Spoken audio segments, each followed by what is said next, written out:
नमस्कार दोस्तों। सवाल इस बात का नहीं है कि जवाब कौन देगा। पहले तो सवाल ये है कि पूछेगा कौन सवाल। हम लगभग इसी तरह के दौर में जी रहे हैं। हमारे सामने एक भयावह समय आ गया है। आज जो भी बोलने वाले लोग हैं, जो भी सवाल पूछने वाले लोग हैं, वो सत्ता को पसंद नहीं है। और इसी कारण आज हमारे देश के शीर्षस्थ कवि, मानवाधिकार कार्यकर्ता, समाज के लिए बोलने वाले वरवर राव 81 बरस की उम्र में भी जेल में हैं। इसलिए हैं कि वो लगातार सवाल पूछ रहे हैं। और उनके साथ सुधा भारद्वाज और 11 ऐसे लोग जो लगातार समाज के लिए काम कर रहे हैं, आम आदमी के लिए काम कर रहे हैं। उनमें प्रोफेसर हैं, पत्रकार हैं, कवि हैं, साहित्यकार हैं। वे लोग पिछले लगभग 2 साल से जेल में हैं। सोचिए, ये हम किस तरह के लोकतंत्र में हैं। उन पर लगाए गए आरोप, पुलिस की कार्रवाई, न्यायालय की कार्रवाई, इन सब पर सोचने की ज़रूरत है। इन सब पर बात करने की ज़रूरत है। अभी कितनी दुखद खबर आई कि वरवर राव साहब को कोरोना पॉजिटिव निकला। देश भर से आवाज़ें हुई, हम सब ने आवाज़ें उठाई।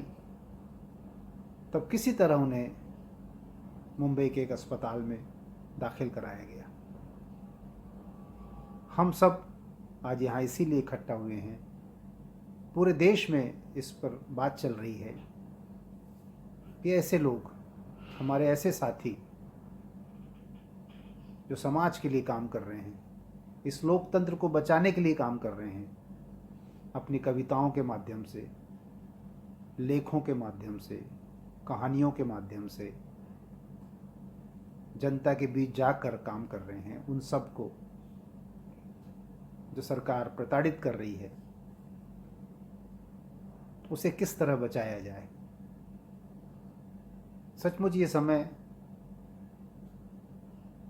मुक्तिबोध के शब्दों में गढ़ और मठ तोड़ने का समय है। सचमुच ये समय है जब हम अपने इस लोकतंत्र को बचाने के लिए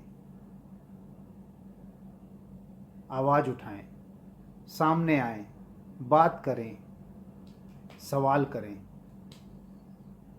जाहिर है सत्ता को ये पसंद नहीं आता, किसी सरकार को पसंद नहीं आता। सत्ताएं ऐसी निर्मम होती हैं, लेकिन हमें पूछना तो पड़ेगा, पूछना चाहिए। मुक्तिबोध के ही शब्दों में हमें बहुत साफ तौर पे पूछना चाहिए, तुम्हारी पॉलिटिक्स क्या है पार्टनर, और इसका जवाब पूछना चाहिए। हम सब पुरजोर मांग करते हैं वरवर राव और उनके साथ जेल में बंद सारे साहित्यकार मित्रों, साथियों, रचनाकारों, मानवाधिकार कार्यकर्ताओं को तत्काल रिहा किया जाए। अन्यथा यह एक लोकतंत्र को कुचलने की साजिश है, आम आदमी को आवाज़ दबाने की साजिश है। और जाहिर है इस साजिश के खिलाफ बुद्धिजीवी सामने आएंगे। पहले जो आ भी रहे हैं, देश भर में इस पर बात हो रही है, देश भर में इस पर लोग सामने आकर सवाल पूछ रहे हैं। आज हम सब छत्तीसगढ़ के लोग इस पर बात करेंगे। और अपनी इस आवाज़ को उन लोगों तक पहुंचाएंगे जो लोग सत्ता के नशे में किसी आवाज़ को नहीं सुनना चाहते। आइए हम अपनी बात को आगे बढ़ाएं।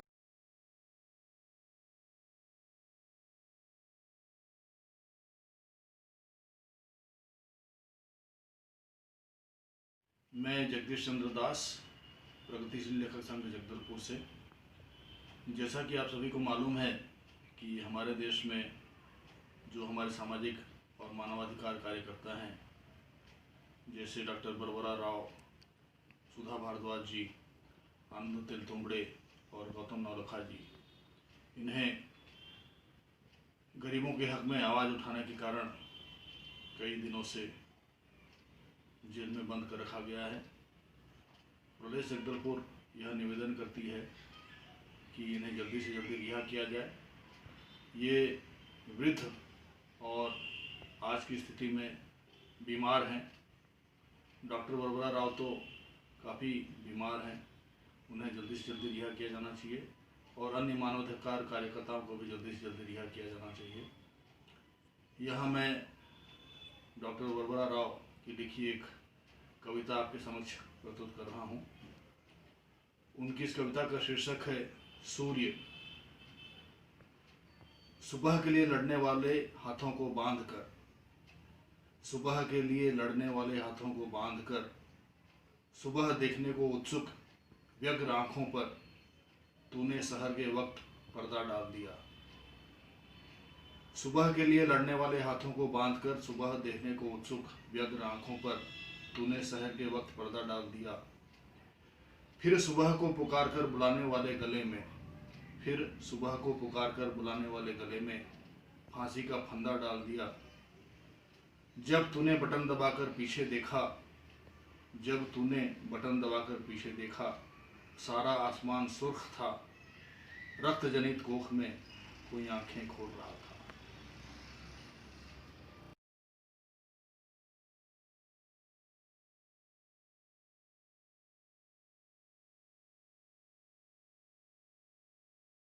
प्रस्तुत है बरबर राव की कविता औरत। ऐ औरत, वह तुम्हारा ही रक्त है जो तुम्हारे स्वप्न और पुरुष की उत्कट आकांक्षाओं को शिशु के रूप में परिवर्तित करता है। ऐ औरत, वह भी तुम्हारा ही रक्त है जो भूख और यातना से संतप्त शिशु में दूध बनकर जीवन का संचार करता है। और वह भी तुम्हारा ही रक्त है जो रसोई घर में स्वेद और खेत खलिहानों के दानों में मोती की तरह दमकता है। फिर भी इस व्यवस्था में तुम मात्र एक गुलाम, एक दासी हो, जिसके चलते मनुष्य की उद्दंडता की प्राचीर के पीछे धीरे धीरे पसरती कालिमा तुम्हारे व्यक्तित्व को प्रसूति गृह में ढकेल कर तुम्हें लुप्त करती रहती है। इस दुनिया में हर तरह की खुशियां बिकाऊ हैं, लेकिन तुम तो सहज अनमोल आनंदानुभूति देती हो, वही अंततः तुम्हें दबोच लेती है। वह जो तुमको चमेली के फूल अथवा एक सुंदर साड़ी देकर बहलाता है, वही शुभचिंतक एक दिन उसके बदले में तुम्हारा पति अर्थात मालिक बन बैठता है।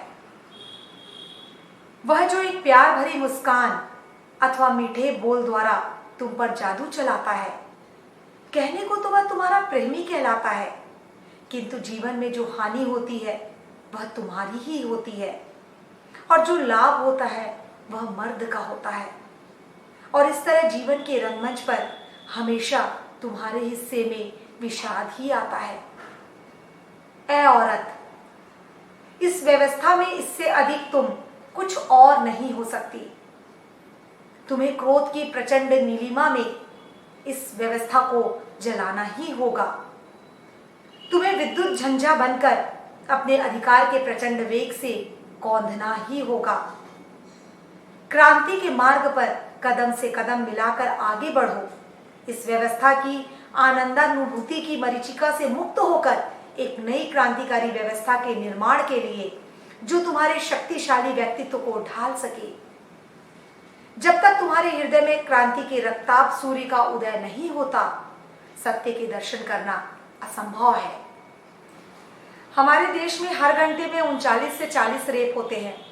इस आंकड़ों से ही हम अंदाजा लगा सकते हैं कि विकास का दावा करने वाला हमारा देश पुरुष हवस को किस तरह पालित और पोषित करता है। तभी तो ये आंकड़े घटने की बजाय बढ़ ही रहे हैं। इस पार्श्विकता को सुनिए वरवर राव की कविता बाघ में। नेहरू चिड़ियाघर में कल चूल्हा जलाने के लिए लकड़ी चुनने गया पुरानी बस्ती का गरीब मुस्लिम लड़का दीवार पर चढ़ा जब फिसल कर गिर गया अंदर की तरफ। मार दिया पिंजरे में बाघ ने उसे। आज सखाओं के साथ आनंद पूर्वक खेलने वाली सखी को बेहोश कर उसकी खाल उतार कर और नाखून उखाड़ कर खून को निचोड़ कर फेंक दिया उसका प्रेत कलेवर ग्लोबल बाघ ने।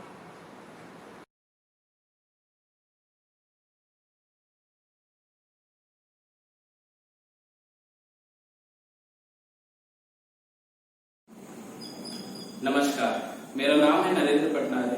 मैं वरवर राव जी की कविता मैं हूँ एक अथक राहगीर पढ़ने जा रहा हूँ। मैं एक अथक राहगीर घुमक्कड़ हूँ, अंधेरी रातों में दामन फैलाकर आसमां से तारे मांगता रहता हूँ। चांदनी रातों में जंगल के पेड़ों से फूल मांगता रहता हूँ। आसमां और जमीन ने मुझसे कहा, तारे टूटकर गिरते हैं तो मनुष्य बनते हैं, मनुष्य बड़े होकर लड़कर अमर होते हैं। आकाश के तारे बनते हैं, फूल धरती पर गिरकर बीज बनते हैं, बीज ही पेड़ बनकर हवा को पंखा झलते हैं। अपने लिए, राह के लिए या दीन दुखियों के लिए, किसके लिए दौड़ रहे हो तुम? ये मालूम हो जाए तो तुम मांग रहे हो या भीख चाहते हो, ये भी स्पष्ट हो जाएगा। मैं लंबी सांस खींचकर छाती में प्राण वायु भरकर निर्जीव उन सांस छोड़ता हूँ, फिर भी हवा चलती रहती है, बांसों के झुरमुट में बांसुरी बनकर। मैं अंजूरी में पानी भरकर पीता हूँ, लूट को छिपा कर रखता हूँ, सूखा और बाढ़ की सृष्टि करता हूँ, फिर भी नदियां सूर बनकर, दरिया गीत बनकर, झरना साज बनकर, प्रवाह संगीत बनकर बहते ही रहती है। धूप खिलकर प्रकृति का सत्य प्रकट करती रहती है। समय में क्षण की तरह, अणु में परमाणु की तरह, सागर में बूंद की तरह, आग के गोले में चिंगारी की तरह, आगे पीछे कदम से कदम मिलाते हो, लड़खड़ाते हो, बिना रुके चलोगे, छलांग लगाओगे, तभी इस राह में तुम एक चल बनोगे। ये कहकर हंसे धरती और गगन। धन्यवाद।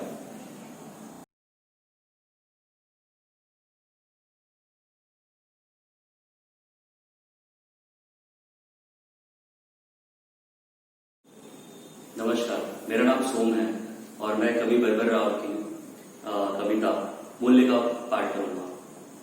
कविता कुछ ऐसी है कि हमारी आकांक्षाएं ही नहीं, कभी कभार हमारे भय भी वक्त होते हैं। हमारी आकांक्षाएं ही नहीं, कभी कभार हमारे भय भी वक्त होते हैं। द्वेष अंधेरा नहीं है, तारों भरी रात इच्छित स्थान पर वह प्रेम भाव से निकलकर फिर से जमकर हमारा पाठ हमें ही बता सकते हैं। कर सकते हैं आकाश को विभाजित, विजय के लिए यज्ञ करने से मानव मूल्यों के लिए लड़ी जाने वाली लड़ाई ही कसौटी है मनुष्य के लिए।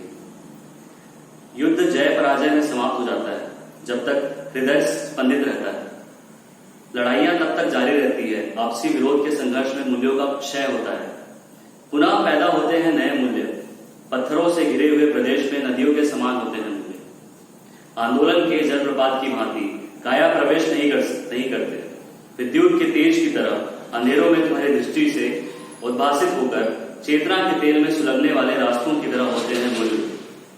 बातों की ओट में छिपे होते हैं मन की तरह कार्य में परिणित होने वाले सृजन जैसे मूल्य। प्रभाव मात्र कसौटी के पत्थरों के अलावा विजय के उत्साह में आयोजित जश्न में नहीं होता। निरंतर संघर्ष के सिवा मूल्य समाप्ति में नहीं होता है। जीवन सत्य की एक कविता है जिसका नाम है जुबान, वो पढ़ने चाहता हूँ। उस कविता क्या कुछ ऐसा है कि ग्रीष्म ऋतु के आते ही कोकिल आम वृक्षों में छिपी हुई बसंत ऋतु के गीत गाती है। अपने 1000 पंखों को खोलकर मोर जंगल के अंधकार में सावन को टेरते और नाचते हैं। शस्त्रों को छिपाने वाले शमी वृक्ष को शरद ऋतु के बारे में बताता हुआ नील पक्षी हमारे सामने आसमान में खो जाता है। जंगल में वृक्षों पर पक्षी चीखते चिल्लाते हुए घास चरती गाय को और खेलते कूदते बच्चों को आने वाले शेर के बारे में आगाह करते हैं। पानी में मछली को बिछे हुए कांटों के बारे में लहरें बताती है और कबूतर को जल के बारे में हवा वाकिफ करती है। हाथ पांव और पेट वाले बेजुबान मनुष्य को सही गलत कौन बताए?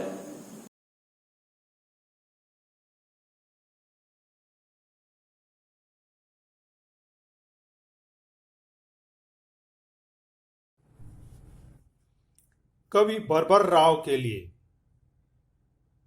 नदी सोख लिए जाएंगे, रौंदे जाएंगे धरती पर सारे फूल। नदी सोख लिए जाएंगे, रौंदे जाएंगे धरती पर सारे फूल। सत्ता की बर्बर लाठियों से वे विलुप्त हो जाएंगे एक दिन इसी तरह। नदी सोख लिए जाएंगे, रौंदे जाएंगे धरती पर सारे फूल। सत्ता की बर्बर लाठियों से वे विलुप्त हो जाएंगे एक दिन इसी तरह। धरती के इस तरह बंजर हो जाने के बावजूद कविता की आत्मा में चुप्पी की धूल जमी रहेगी। धरती के इस तरह बंजर हो जाने के बावजूद कविता की आत्मा में चुप्पी की धूल जमी रहेगी। शब्दों का नितांत अकाल होगा इस रौंदे और सोखे जाने के खिलाफ। शब्दों का नितांत अकाल होगा इस रौंदे और सोखे जाने के खिलाफ।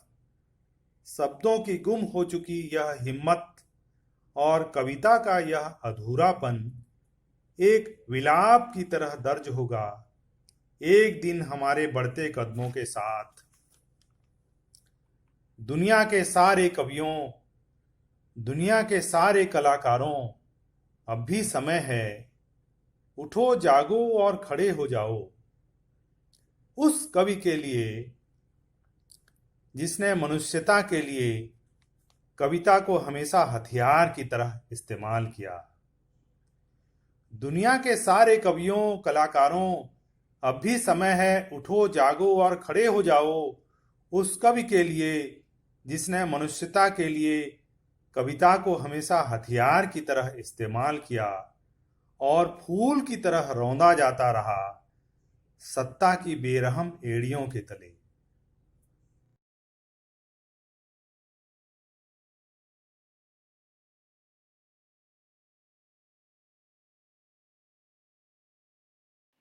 नमस्कार साथियों, मैं बर्बर राव जी की कविता पढ़ रहा हूँ। इसका शीर्षक है मूल्य। हमारी आकांक्षाएं ही नहीं, कभी कभार हमारे भय भी व्यक्त होते हैं। द्वेष अंधेरा नहीं है, तारों भरी रात, इच्छित स्थान पर वह प्रेम भाव से पिघलकर फिर से जमकर हमारा पाठ हमें ही बता सकते हैं।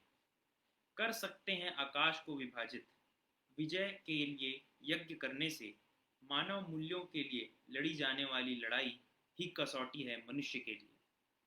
युद्ध जय पराजय में समाप्त हो जाता है, जब तक हृदय स्पंदित रहता है लड़ाइयाँ तब तक जारी रहती हैं। आपसी विरोध के संघर्ष में मूल्यों का क्षय होता है, पुनः पैदा होते हैं नए मूल्य।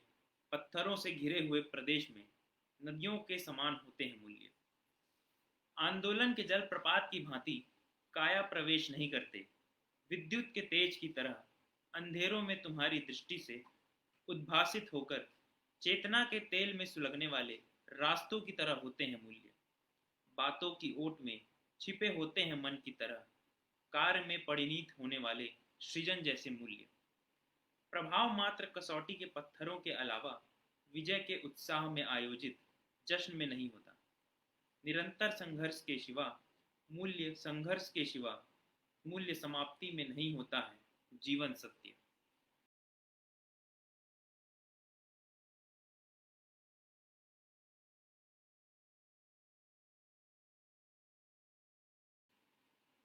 लाल सलाम साथियों,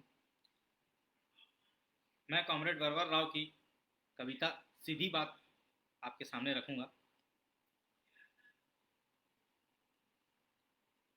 लकीर खींचकर जब खड़े हों, मिट्टी से बचना संभव नहीं। नक्सलबाड़ी का तीर खींचकर जब खड़े हों, मर्यादा में रहकर बोलना संभव नहीं। आक्रोश भरे गीतों की धुन वेदना के स्वर में संभव नहीं। खून से रंगे हाथों की बातें जोर जोर से चीख चीख कर, छाती पीट कर कही जाती हैं। अजीब कविताओं के साथ में छपी अपनी तस्वीर के अलावा कविता का अर्थ कुछ नहीं होता। जैसे आसमान में चील, जंगल में भालू या रखवाला कुत्ता आसानी से पहचाने जाते हैं। जिसे पहचानना है वैसे ही छिपाए कह दो वो बात जिससे धड़के सबका दिल। सुगंधों से भी जब खून टपक रहा हो, छिपाया नहीं जा सकता उसे शब्दों की ओट में। जख्मों को धोने वाले हाथों पर भीग भीग कर छाले पड़ गए और तीर से निशाना साधने वाले हाथ, कमान तानने वाले हाथ जुलूस के लहराते हुए झंडे बन गए। जीवन का बुत बनाना काम नहीं है शिल्पकार का, उसका काम है पत्थर को जीवन देना। मत हिचको, ओ शब्दों के जादूगर, जैसा है वैसा कह दो ताकि वो दिल छू ले।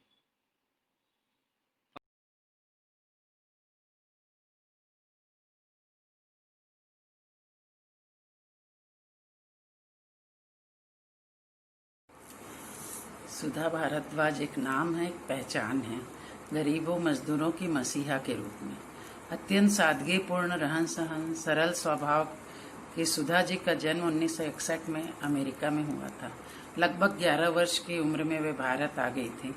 छत्तीसगढ़ में पिछले 30 वर्षों से वे नागरिक अधिकार, भू अधिकार के सवाल एवं मजदूरों की हक की लड़ाई लड़ रही थी। 18 वर्ष की उम्र में अमेरिकी नागरिकता त्याग कर भारतीय नागरिकता ली।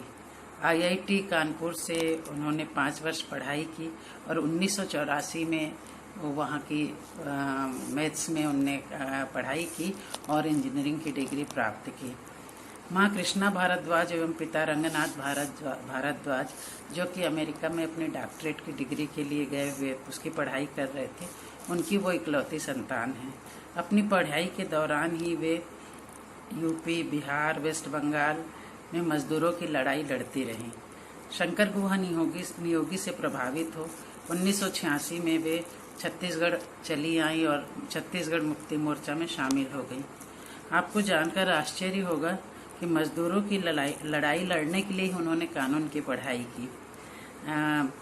छत्तीसगढ़ में रविशंकर विश्वविद्यालय से एफिलिएटेड एक कॉलेज से उन्होंने 2000 में लॉ की डिग्री ली और नेशनल लॉ यूनिवर्सिटी दिल्ली की विजिटिंग प्रोफेसर भी वो रहीं। Indian Association for People's Lawyer के वाइस प्रेसिडेंट हैं। UCL में लगातार सक्रिय रहीं, उसकी भी वाइस प्रेसिडेंट है। माँ कृष्णा भारद्वाज JNU की प्रोफेसर रहीं और आज भी प्रतिवर्ष उनकी स्मृति में एक व्याख्यान में माला वहाँ पर होती है। उनकी एक बेटी है जो कि फरीदाबाद में रह रही है। इनकी माँ ने अपना घर दिल्ली में जो इनका घर था वो भी उन्होंने JNU को ही दे दिया था, डोनेट कर दिया था। उनकी बेटी अभी बड़ी उम्र के एक ऐसे पड़ाव पे है, टीनेज है, वो अकेली रह रही और इन सब चीज़ों को देख रही है। बहादुर माँ की बहादुर बेटी बनी हुई है। छत्तीसगढ़ में भी जिला एवं सत्र न्यायाधीश और हाई कोर्ट में वो लगातार प्रैक्टिस करती रहीं।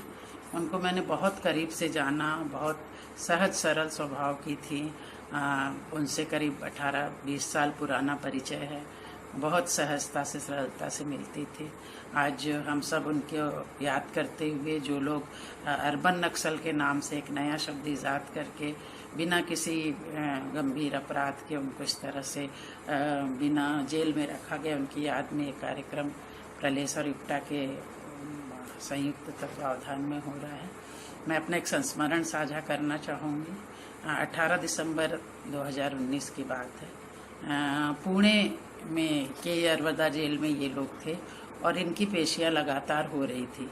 पुणे प्रवास में पहले भी जाना हुआ, 2-3 बार ऐसा संयोग भी हुआ कि उनकी पेशी थी। पहुँचे भी हम कोर्ट और उनसे मिलना चाहा, पर ऐसा कुछ दुर्योग रहा कि उनको कोर्ट ही नहीं लाया गया। अक्सर ऐसा होता है कि कोर्ट ही नहीं लाया जाता, कभी स्टाफ की कमी है, कभी गाड़ी नहीं है, कभी इस तरह से कुछ भी बहाने हो जाते हैं और उनको अक्सर इन लोगों को कोर्ट में समय पर पेशी में नहीं लाया जाता। 18 दिसंबर की बात है, सुबह 11:30 बजे ही पुणे के शिवाजी नगर में स्थित कोर्ट में हम पहुंच गए थे। वहां मुंबई से आई अधिवक्ताओं सुजैन और नीलिमा दत्ता से भी मुलाकात हुई।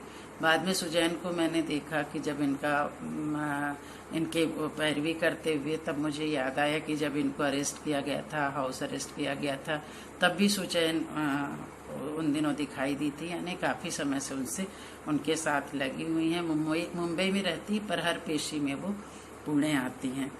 साथ ही लखनऊ की अधिवक्ता जो बिलासपुर भी आती रहती हैं, शिखा पांडे से भी मुलाकात हुई, उनसे पूर्व परिचय था। लगभग 12 बजे सुधा जी व अन्य साथियों को कोर्ट में प्रस्तुत किया जाना था। बड़ी बेसब्री से हम लोग कोर्ट के बाहर उनका इंतजार भी कर रहे थे। मन भी बहुत अजीब सी मन स्थिति थी कि कैसे वो आएंगी, कैसे उनसे सामना होगा। एक थोड़ा सा दबाव भी था कि जिस तरह से उन लोगों को इतना इस तरह से काफ़ी बड़े अपराधी मान के उनके साथ व्यवहार किया जा रहा है, तो पता नहीं उनसे सामना कैसे होगा, क्या होगा। खैर, हम इंतजार करते रहे। लंच का समय भी हो गया और उनको नहीं लाया गया। सुजैन और नीलिमा के साथ हम कैंटीन में गए। उन लोगों ने पूरी भाजी खाई, चाय पिया, बहुत आग्रह के साथ मुझे भी खिलाया और इसके बाद हम फिर से घूमते हुए लंच का टाइम बिताया और फिर हम कोर्ट में आ गए। अंततः 3:20 पर लिफ्ट से उन्हें ऊपर लाया गया। साथ में सोमा, वरवर राव, नवलखा और अन्य साथी थे। बाकी को मैं बहुत नाम से नहीं जानती। उसमें से शायद वरवर राव और नवलखा, इनमें से किसी की पत्नी और बेटी भी आई हुई थी। और कुछ लोगों ने बताया कि इन लोग हर पेशी में आते हैं। उन लोगों को जब मैंने देखा, इतनी उम्र, इतने बुजुर्ग और इस तरह से सीधे सच्चे दिखने वाले इंसान इतने गंभीर अपराध में कैसे शरीक हो सकते हैं। महिला पुलिस की चौकसी थी। वो चारी बड़ी चौकन्नी होकर चारों तरफ उनकी निगाहें फिर रही थी। अचानक सुधा जी से आंखें मिली और सुधा जी को जैसे ही देखा मैंने, सुधा जी ने मुझे देखा, तो बड़ी खुश होकर उनकी, अरे वाह सत्यभामा जी आई हैं, अरे वाह आप आई हैं। और बस ऐसा कहते हुए वो लोग कटघरे की ओर चले गए। करीब 8 लोग थे और एक ही कटघरे में पड़ा, ऐसा लंबा सा कटघरा था, उसमें सब लोग खड़े हुए थे। सोमा बड़ी थकी सी लग रही थी, थोड़ा सा उदास भी लग रही थी, वो बैठ गई थी। बाकी लोग खड़े हुए थे, इनके वकील थे, वो सब आपस में बातें कर रहे थे। 2-3 लोग थे जो इनके साथ, मतलब जो ये मुलजिम थे, इनके हाथ में बड़े मोटे मोटे पुलंदे थे, काफ़ी कागज इत्यादि थे। तो ऐसा लग रहा था पूरी तैयारी से, कुछ किताबें भी रखे हुए थे, पूरी तैयारी से वो अपने पैरवी खुद करने के उससे थे। लेकिन और उस कोर्ट रूम पूरा ठसाठस भरा हुआ था। करीब 15-20 तो वकील ही थे और बाकी दर्शक दीर्घा भी पूरी भरी हुई थी। जिस साइड में कटघरा बना था, अगर उस साइड बैठने की कोशिश की जाए तो तुरंत पुलिस वाले आ जाते थे और बोलते थे खसक के आप थोड़ा दूर होकर बैठिए। हम लोग कोर्ट की कार्यवाही देखते रहे और पूरी प्रक्रिया देखते रहे, सुनते रहे। सभी ने एक स्वर में कहा कि हमको डॉक्यूमेंट्स नहीं मिले हैं, जो मिलना चाहिए हमको वो डॉक्यूमेंट्स नहीं मिले हैं। और अपने वकीलों से मशविरा करते रहे। डॉक्यूमेंट्स नहीं मिलने, कुछ और पेपर्स नहीं मिलने की बात कही। थोड़ी सी जेल प्रशासन की शिकायत की। जो न्यायाधीश महोदय थे, बड़े कम उम्र के व्यक्ति थे, सज्जन से तो दिखाई दे रहे थे। उन्होंने अपनी नाराजगी दिखाते हुए कहा कि जो भी दस्तावेज उपलब्ध नहीं करवाए गए उनकी जांच की जाए और तुरंत मुलजिमों को उपलब्ध कराया जाए। एक सरकारी वकील, एक महिला वकील थे, उसने जी सर कहा, लेकिन पता नहीं क्यों जिस अंदाज में जज ने उस बात को कही या जो भी उनके चेहरे के भाव थे, उसको देखकर मुझे लगा कि एक विचित्र ही व्यंग और उपहास की तरह से वो के अंदाज में उनने ऐसा कहा कि भाई हाँ इनको दस्तावेज उपलब्ध करा दो। उस समय मन काफ़ी मन में काफ़ी बुरा भी लगा। लगभग 4:20 तक कोर्ट की कार्यवाही चलती रही और उसके बाद 1 जनवरी की तारीख दे दी गई। जज ने कहा कि मैं नए साल की मुबारकबाद दूंगा, आप 1 को आइए। इस तरह से उनने तारीख दी और आइएगा 1 तारीख को, नए साल की मुबारकबाद दूंगा। इस तरह से कोर्ट की कार्यवाही इनकी ख़त्म हुई और इनको ले जाने के लिए पुलिस फिर से तत्पर हो गई थी। उनके साथ साथ पैसेज में चलते हुए लिफ्ट तक आए हम लोग। इस बीच सुधा जी ने कहा जाते जाते कि छत्तीसगढ़ में तो सब ठीक है ना, लगे रहिए आप लोग। मौका पाकर उनने धीरे से गर्मजोशी से हाथ भी मिलाया और बहुत उदास मन से कहा, लाखन बहुत याद आते हैं। लिफ्ट में हाथ हिलाते हुए उन सबको देखते हुए मन बहुत भारी व उदास हो गया था। लगातार पिछले दिनों की सुधा जी याद आ रही थी। कभी सोचा भी नहीं था कि नेहरू नगर में मॉर्निंग वॉक करते हुए अक्सर चाय की गुमटी में मिल जाने वाली सुधा जी, कभी उनके साथ बैठ के हम लोग चाय पी लेते थे। बहुत उससे वो बैठ के सुबह सुबह बातें होती थी। कभी सोचा नहीं था कि उस सुधा जी से इस तरह से भी मुलाकात होगी। दूसरे दिन अखबार देखा, अखबारों में वे सब बातें लिखी थी जो कोर्ट के अंदर हुई ही नहीं थी। जिस तरह से इन लोगों ने जो डिमांड की थी, अपनी जो बातें कही थी, उसका कोई उल्लेख नहीं था, बल्कि दूसरे ढंग की बातें वहाँ पर थी। और हम सब जानते हैं कि अभी तक उनके 5 बार उनकी बेल रिजेक्ट हो चुकी है। अभी उनको भायखला जेल में रखा गया है मुंबई में। वहाँ पर भी काफ़ी ओवर क्राउडेड है, पढ़ने के लिए किताबें नहीं दी जाती, बेटी से मुलाकात नहीं हो पाती। किताबें जो वो चाहते हैं पढ़ने के लिए वो भी पहले 2 किताबें अलाउ थी, अब तो शायद बिल्कुल किताबें भी अलाउ नहीं है। तो इस तरह से हैं पढ़ने लिखने वाले लोग अंदर। बहुत आती हैं, याद आती सुधा जी उनकी बातें। और मेरा तो यही कहना है कि इस तरह से जितने भी लोग वहाँ पर अंदर बंद हैं, उन सबको और उनकी उम्र को देखते हुए, उनके स्वास्थ्य को देखते हुए, अभी वरवर राव का हम लोगों ने देखा है कि किस तरह से बार बार प्रेशर डालने पे उनको हॉस्पिटलाइज किया गया है। तो इन सबको जल्द से जल्द रिहा कर दिया जाए। इनको जमानत तो मिल ही जानी चाहिए और उसके बाद केस हैं जिस तरह से भी चलते रहे। मेरी भी यही अपील है कि इनको जल्द से जल्द जमानत देकर जेल से रिहा कर देना चाहिए।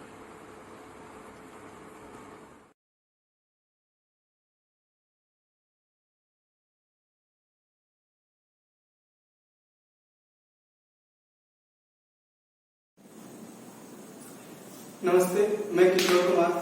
मैं वरवर राव जी की कविता पढ़ रहा हूँ। कविता का नाम है वसंत कभी अलग होकर नहीं आता। वसंत कभी अलग होकर नहीं आता, ग्रीष्म से मिलकर आता है। झरे हुए फूलों की याद शेष रही कोपलों के पास। नई कोपलें फूलती है आज के पत्तों की ओट में, अदृश्य भविष्य की तरह। कोयल सुनाती है बीते हुए दुख का माधुर्य। प्रतीक्षा के क्षणों की अवधि बढ़कर स्वप्न समय घटता है। सारा दिन गर्भ आकाश में माखन के कौर सा पिघलता रहता है चांद। यह मुझे कैसा पता चलता। यादें चांदनी कभी अलग होकर नहीं आती, रात के साथ आती है। सपना कभी अकेला नहीं आता, व्यथाओं को सो जाना होता है। सपनों की आंख तोड़कर उखड़ कर गिरे सूर्य बिंब की तरह जगना होता है। आनंद कभी अलग नहीं आता। पलकों की खाली जगहों में वह कुछ भीगा सा वजन लिए इधर उधर मचलता रहता है। धन्यवाद।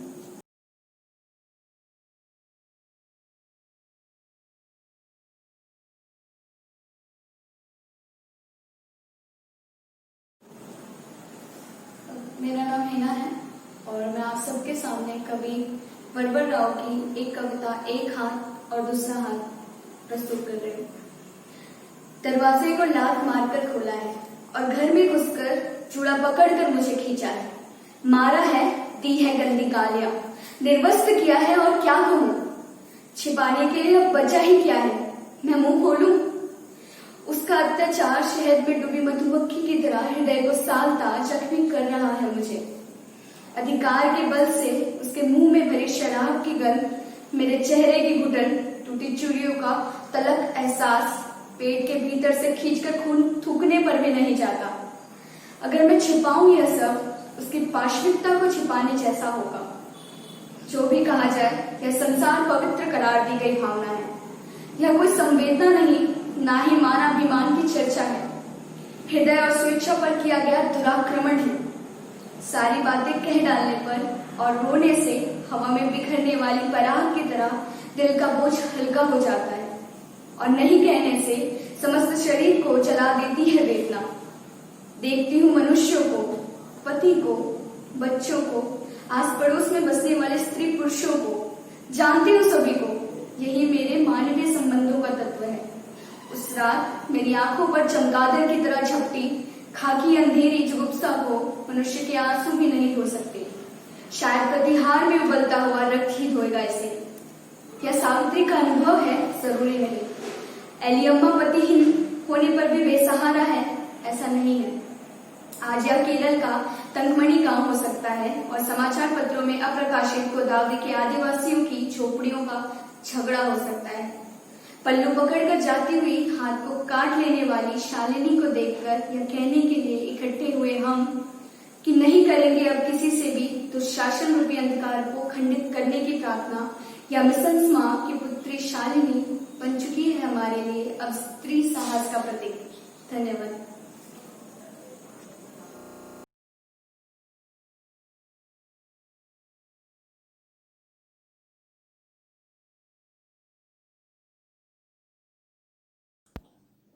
कॉमरेड बारबरा राव के लिए मुक्तिबोध की कविता की पंक्तियों से एक पंक्ति उधार लेकर, वह मुहैया कर रहा लश्कर, वह मुहैया कर रहा लश्कर, कवि के लश्कर में हथियार क्या होता है? महज एक भाषा, संसार के दुख सुख, आशाएं, अपेक्षाएं, वे आवाजें जिन्हें सुनते नहीं हुक्मरान, वे लोग हैं जो खारिज बरास्ते तनकर खड़े होते हैं कवि के संबल से, बरास्ते तन कर खड़े होते हैं कवि के संबल से, भयभीत हैं कवि के लश्कर से, आत्म केंद्रित करुणा विहीन हुक्मरां, उनके सपनों में आता है कवि। वे जानते हैं सदियों से कवि की हुंकार जब गगन भेदती है, जन जन में कवि रचता है, बसता है, तो उसके लश्कर में होते हैं सब, पैदल, घोड़े, ऊंट, हाथी, जमीन, आसमान, समुद्र, जन समुद्र, वजीर और राजा कितने असहाय होते हैं। कवि जानता है हुक्मरां के भेजे में कितना अंधकार है। वह पढ़ लेता है समग्र उसकी भौतिक देह भाषा, उसकी सिराओं में प्रवाहित रसायन के समीकरण। इसलिए खतरनाक होता है कवि, इसलिए खतरनाक होता है कवि। बचो बचो, पकड़ो पकड़ो, शिकार करो, छटपटाता है, दयनीय होता है, निर्लज्ज, हुक्म चलाता हुक्मरान। दूसरी कविता है कॉमरेड सुधा के लिए। वो लोग जो अपना टॉयलेट खुद साफ करते हैं खतरनाक होते हैं। वो लोग जो अपना टॉयलेट खुद साफ करते हैं खतरनाक होते हैं। वे जिनके पास 2 जोड़ी कपड़े और हैं ढेर सी किताबें, वे बेहद खतरनाक हैं। लपलपाती लालसाओं के दुनियादार लोगों के दरमियान क्यों होते हैं ऐसे लोग? इनसे डरो, डरो कि बेखौफ हैं ये लोग। आधी रात में अदालत का दरवाजा खटखटाते हैं, आधी रात में अदालत का दरवाजा खटखटाते हैं किसी भी गहरे गहरे के लिए, बिना मोटी फीस के तैयार हो जाते हैं। इन्हें समझना इतना आसान भी नहीं। वे जिनके पास 2 जोड़ी कपड़े और हैं ढेर सी किताबें, वे बेहद खतरनाक हैं। लपलपाती लालसाओं के दुनियादार लोगों के दरमियान क्यों होते हैं ऐसे लोग? इनसे डरो, डरो कि बेखौफ हैं ये लोग। आधी रात में अदालत का दरवाजा खटखटाते हैं, आधी रात में अदालत का दरवाजा खटखटाते हैं, किसी भी ऐरे गहरे के लिए बिना मोटी फीस के तैयार हो जाते हैं। इन्हें समझना इतना आसान भी नहीं। इन्हें समझना इतना आसान भी नहीं। ये लोग यूं ही नहीं छोड़ आते बसी बसाई दुनिया के सुख छोड़कर। कैद रखो, ये खतरनाक हैं। समझना हो इन्हें तो गुजरना होगा Buddha, marks, Martin Luther, Mandela, Gandhi, Ambedkar के रास्ते से। धन्यवाद।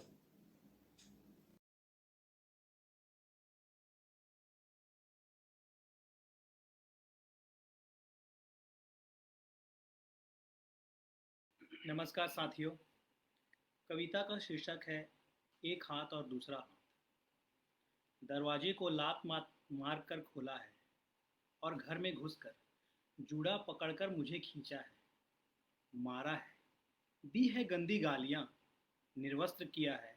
और क्या कहूँ, छिपाने के लिए अब बचा ही क्या है।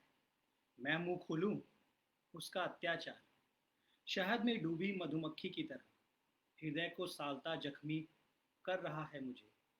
अधिकार के बल से उसके मुंह में भरी शराब की गंध, मेरे चेहरे की घुटन, टूटी चूड़ियों का तल्ख एहसास पेट के भीतर से खींचकर खून थूकने पर भी नहीं जाता। अगर मैं छिपाऊं ये सब, उसकी पाशविकता को छिपाने जैसा होगा। जो भी कहा जाए, यह संसार पवित्र करार की भावना है। यह कोई संवेदना नहीं, न ही मनाभिमान की चर्चा है। हृदय और स्वेच्छा पर किया गया दुराक्रमण है। सारी बातें कह डालने पर और रोने से हवा में बिखरने वाले पराग की तरह दिल का बोझ हल्का हो जाता है, और नहीं कहने से समस्त शरीर को जला देती है वेदना।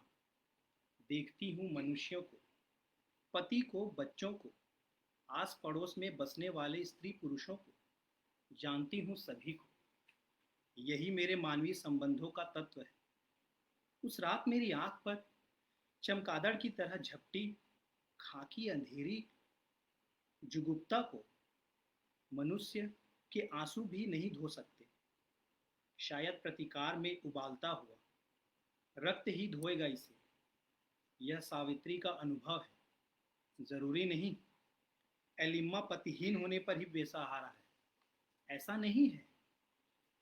आज यह केरल का तंकमड़ी गांव हो सकता है और समाचार पत्रों में अप्रकाशित गोदावरी के आदिवासियों की झोपड़ियों का झगड़ा हो सकता है। पल्लू पकड़ ली जाती है। हाथ को काट लेने वाली शालिनी को देखकर यह कहने के लिए इकट्ठा हुए हैं हम कि नहीं करेंगे अब किसी से भी दुशासन रूपी अंधकार को खंडित करने की प्रार्थना। यह मिस समा की पुत्री शालिनी बन चुकी है हमारे लिए अब स्त्री साहस का प्रतीक।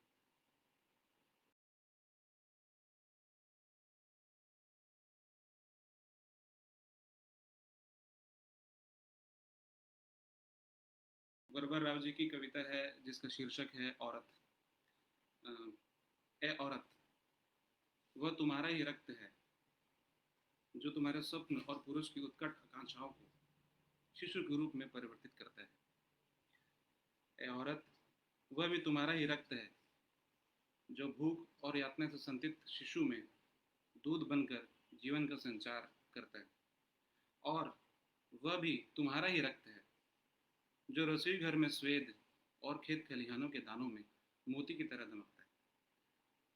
फिर भी इस व्यवस्था में तुम मात्र एक गुलाम, एक दासी हो, जिसके चलते मनुष्य की उदंडता की प्राचीर के पीछे धीरे धीरे पसरती कालिमा तुम्हारे व्यक्तित्व को प्रसूति गृह में ढकेल कर तुम्हें लुप्त करती रहती है। इस दुनिया में हर तरह की खुशियां बिकाऊ हैं, लेकिन तुम जो सहज अमोल आनंदभूति देती हो, वही अंततः तुम्हें दबोच लेती है। वह जो तुमको चमेली के फूल अथवा एक सुंदर साड़ी देकर बहलाता है, वही शुभचिंतक एक दिन उसके बदले में तुम्हारा पति अर्थात तुम्हारा मालिक कहलाता है। वह जो एक प्यार भरी मुस्कान अथवा मीठे बोल द्वारा तुम पर जादू चलाता है, कहने का वह तुम्हारा प्रेमी कहलाता है, किंतु जीवन में जो हानि होती है वह तुम्हारी ही होती है, और जो लाभ होता है वह मर्द का होता है। और इस तरह जीवन के रंगमंच पर हमेशा तुम्हारे हिस्से में विषाद ही आता है। ऐ औरत, इस व्यवस्था में इससे अधिक तुम कुछ और नहीं हो सकती। तुम्हें क्रोध के प्रचंड नीलिम में इस व्यवस्था को जलाना ही होगा। तुम्हें विद्युत झंझा बन अपने अधिकार प्रचंड वेग से कौंधना ही होगा। क्रांति के मार्ग पर कदम से कदम मिलाकर आगे बढ़ो। इस व्यवस्था की आनंदभूति की मरीचिका से मुक्त होकर एक नई क्रांतिकारी व्यवस्था निर्माण के लिए, जो तुम्हारे शक्तिशाली व्यक्तित्व को ढाल सके। जब तक तुम्हारे हृदय में क्रांति के रक्ताभ सूर्य का उदय नहीं होता, सत्य के दर्शन करना असंभव है।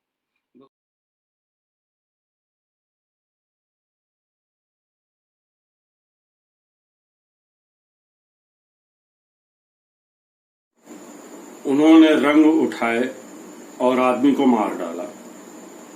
उन्होंने संगीत उठाया और आदमी को मार डाला। उन्होंने शब्द उठाए और आदमी को मार डाला। हत्या का एकदम नया नुस्खा तलाश किया उन्होंने आदमी के गुस्सेल चेहरे और चाकू को चमकदार रंगीन दीवार और रोशनियों के बीच बेहद सूझबूझ और सलीके से सजा दिया और लड़ाई को कुचल दिया और आदमी को मार डाला। इस कविता का शीर्षक आदमी को मार डाला और कवि थे राजेश जोशी।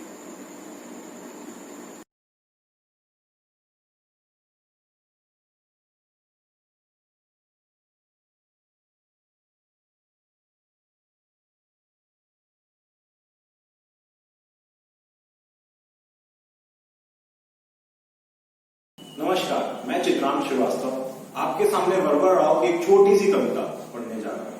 कविता का शीर्षक है चिंता।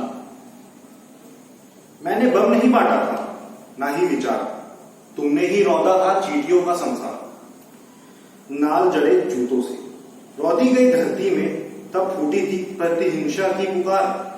मधुमक्खियों के छातों पर तुमने मारी थी लाठी, अब अपना पीछा करती मधुमक्खियों की गूंज से कांप रहा है तुम्हारा दिल। आंखों के आगे अंधेरा है, उगाए हैं तुम्हारे चेहरों पर भय के चकट्टे। जनता के दिलों में बसते हुए विजय की नगाड़ों को तुमने समझा था मात्र एक ललकार और तान दी थी उनके सामने बंदूक। अब दशों दिशाओं से आ रही है क्रांति की पुकार।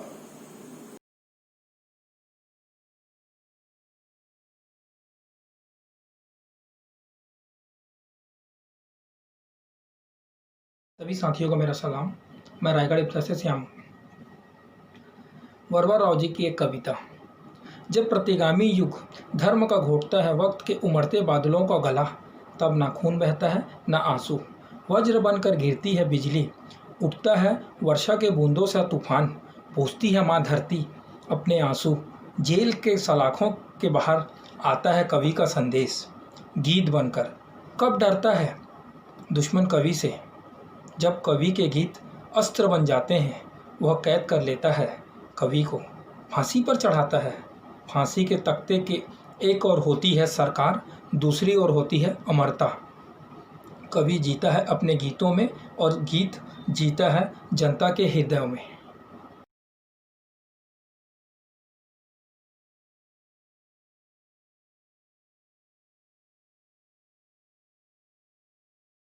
पहले मैं आपके सामने अदनान कफील दरवेश उनकी एक छोटी सी कविता पढ़ रहा हूं।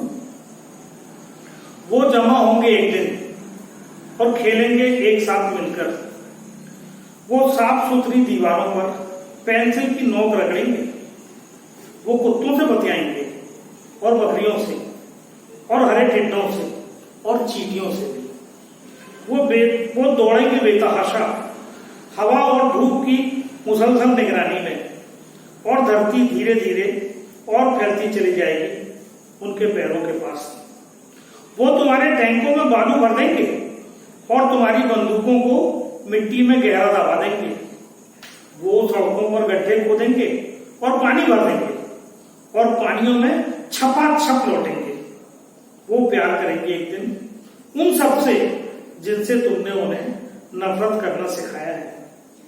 वो तुम्हारी दीवारों में छेद कर देंगे एक दिन और आर पार देखने की कोशिश करेंगे। वो सहसा चीखेंगे और कहेंगे, देखो उस पार भी मौसम हमारे जैसा ही है। वो हवा और धूप को अपने गालों में गिर महसूस करना चाहेंगे। अदनान कफील की ये कविता मेरे देश के बच्चे।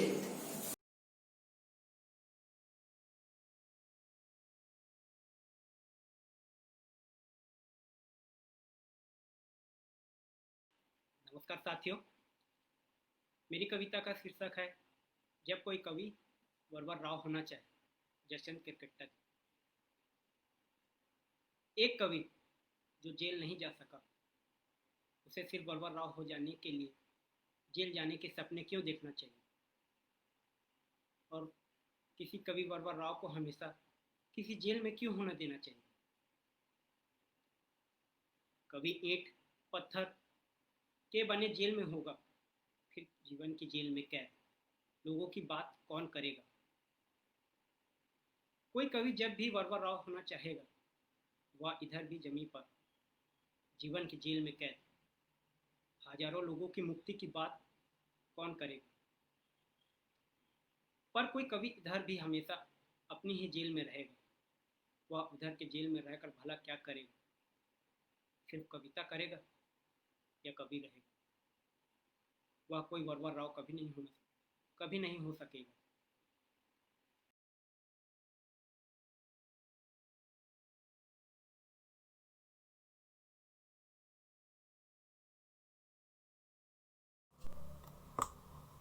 वरवर राव हमारे समय के सबसे निर्भीक और महान जन कवि हैं। उनकी कविता जन संघर्षों से उपजी है और शोषित और दमित जनता के पक्ष में पूरी ताकत के साथ खड़ी है। उनके जनवादी इरादों को न तो जेल की दीवारें तोड़ सकी हैं, न सरकारों के दुष्ट इरादे। हमारी साहित्यिक कला बिरादरी यह मांग करती है कि उन पर लगे सभी आरोपों से उन्हें मुक्त किया जाए और उन्हें बाइज्जत बरी किया जाए। हम अपने महान जन कवि वरवर राव को सलाम करते हैं और उनके सम्मान में प्रस्तुत है एक कविता। कविता का शीर्षक है नहीं होगी कभी भी खत्म कविता।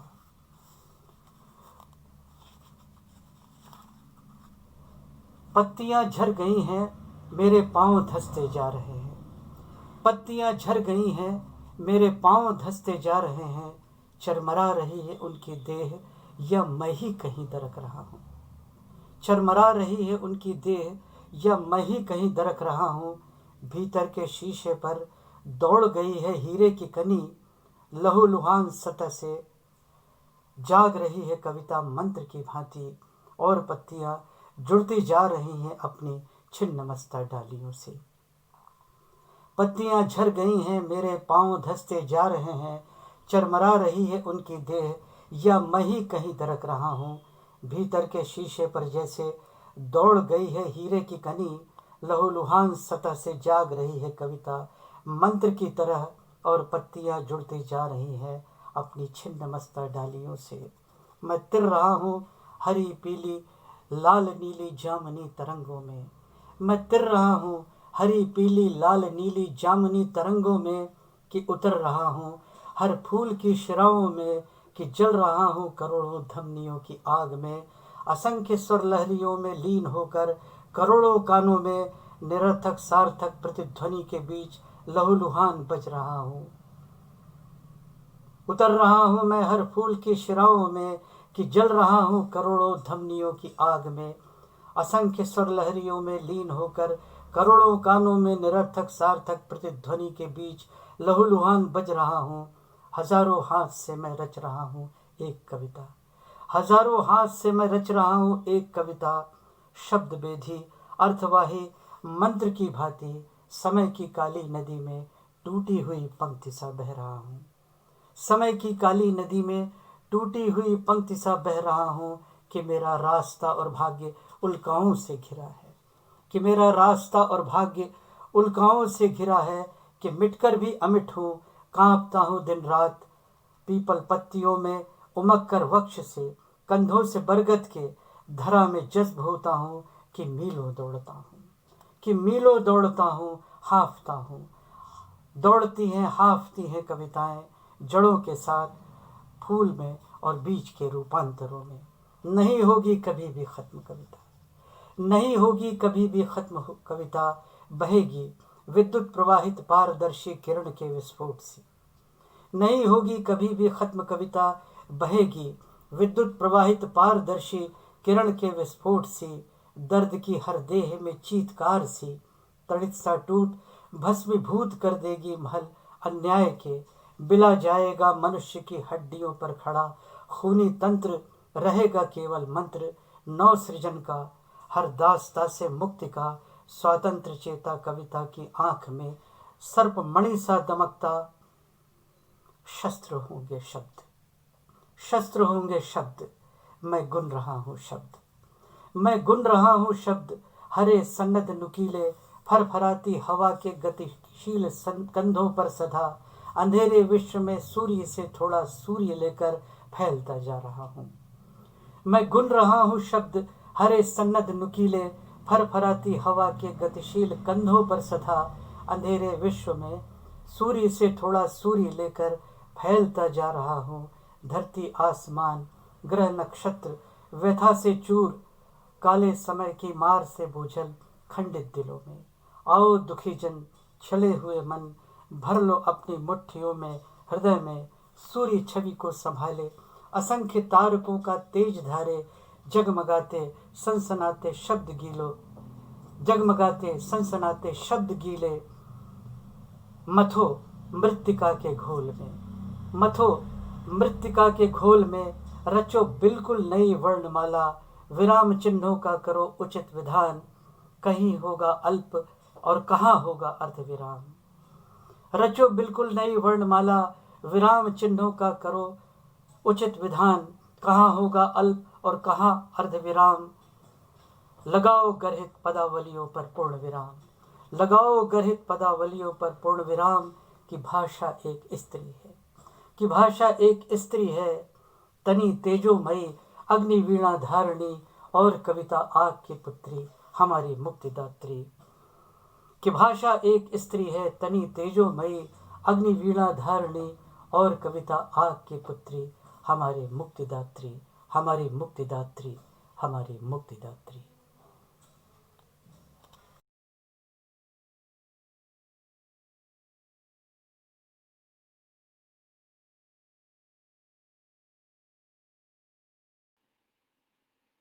मुंबई के धनंजय कुमार ने वरवर राव जैसे कवि की गिरफ्तारी पर कुछ सवाल उठाए हैं।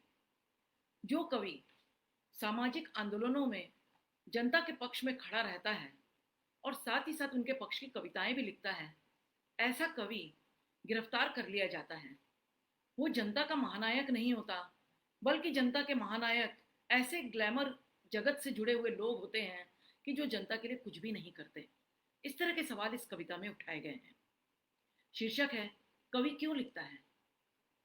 80 साल के वरवर राव तेलुगु भाषा के कवि हैं। वे 1957 से कविताएं लिख रहे हैं। पिछले 22 महीने से जेल में बंद हैं। वरवर राव बीमार हैं। देश में 1600 न्यूज चैनल हैं, लेकिन उनकी पत्नी और बेटी निजी वीडियो के माध्यम से बता रही है देश दुनिया को। वरवर राव बेहोशी की हालत में हैं, अपने माता पिता को याद कर रहे हैं। पिता को मरे 70 साल हो चुके हैं, माँ भी 40 साल पहले मर चुकी है। माता पिता के अंतिम संस्कार के बारे में कुछ बातें कर रहे हैं, पता नहीं क्या कहना चाह रहे हैं। पिछले 62 सालों से करोड़ों करोड़ गरीबों पीड़ितों के दुख लिख रहा कवि अपना दुख साफ साफ बता नहीं पा रहा है। कैसी विडंबना है कवि की। स्पष्ट आवाज सुनाई नहीं दे रही, वह फोन पर ठीक से बात नहीं कर पा रहे। जेल का एक दूसरा कैदी बयान कर रहा है उस कवि का दुख। वरवर राव चलने फिरने की हालत में नहीं है। वे खुद से न तो टॉयलेट जा पाते हैं, न दांत ही साफ कर पाते हैं। उन्हें हमेशा लगता है उन्हें रिहा कर दिया गया है। पत्नी और बेटी उन्हें लेने आई है, बाहर जेल के फाटक पर खड़ी है। वे पिछले 22 महीनों से जेल में बंद हैं। इन 22 महीनों में न्यायाधीशों ने 5 बार उनकी जमानत याचिका खारिज की है। देश को उस बूढ़े कवि से भारी खतरा है। अपराधियों, बलात्कारियों, चोर अफसरों, धूर्त नेताओं, रिश्वत पर न्याय करने वाले न्यायाधीशों और धूर्त मंत्रियों से भी ज्यादा खतरा है।